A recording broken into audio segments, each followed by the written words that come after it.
إن الحمد لله نحمده ونستعينه ونستغفره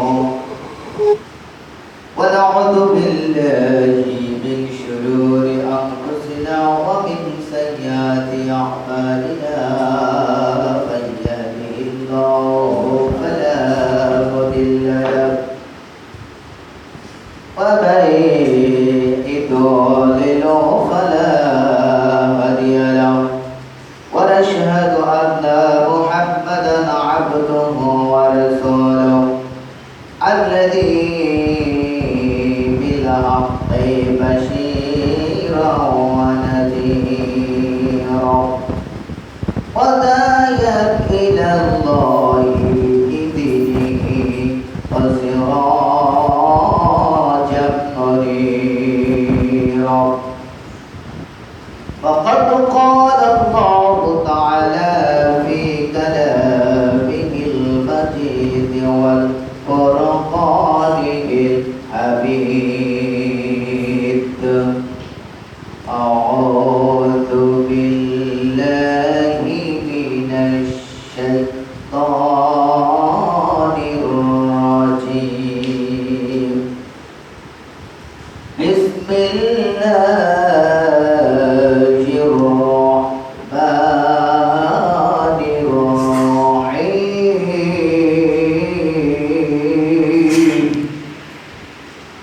إن الذين فرقوا دينهم وكانوا شيعا لست منهم بشيء إنما أمرهم إلى الله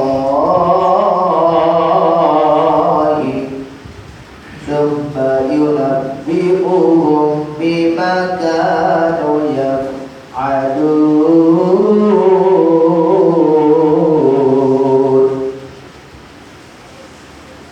من جاء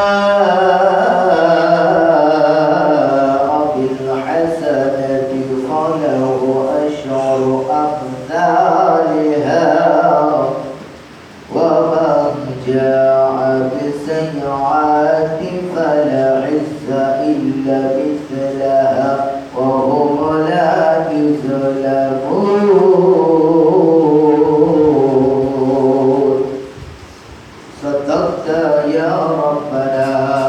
وعن معاذ بن جبل رضي الله تعالى عنه قال قال النبي صلى الله عليه وسلم بني إسرائيل تفرقت على 72 ملة تفرقوا أمتي على 73 ملة كلهم في النار إلا ملة واحدة قالوا من هي يا رسول الله صلى الله عليه وسلم قال معن عليه وأصحابه رواه مسلم. الحمد لله رب العالمين والعاقبة للمتقين والصلاة والسلام على أشرف الأنبياء والمرسلين وعلى آله وأصحابه أجمعين. সম্মানিত দিনদার ইমানদার মুসলিমরা আসসালামু আলাইকুম ওয়া রাহমাতুল্লাহ। সর্বপ্রথম সে মহান মনিবের দরবারে শুকরিয়া আদায় করি যিনি আমাদেরকে সুন্দরতম একটি দিনে পবিত্র সফর মাসে আল্লাহর ঘর মসজিদে আসার জন্য তৌফিক দান করেছেন। এই জন্য সেই মহান মনিবের দরবারে শুকরিয়া আদায় করি সকলে বলছি আলহামদুলিল্লাহ।